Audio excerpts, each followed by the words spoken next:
உங்களுக்கு விரோதமான சத்ருவான திட்டம் அழிந்து போகும். ஆமென். உங்களுக்கான வார்த்தையானது யாத்ராகமம் 14வது அதிகாரத்தில் 3வது வசனம் இப்படியாக கூறுகிறது.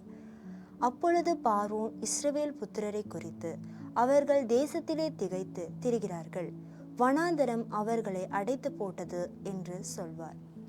அப்படின்னா பார்வோன் பார்வோன் நினைச்சான் இஸ்ரவேல் ஜனங்கள் அழிந்து போவார்கள் என்று.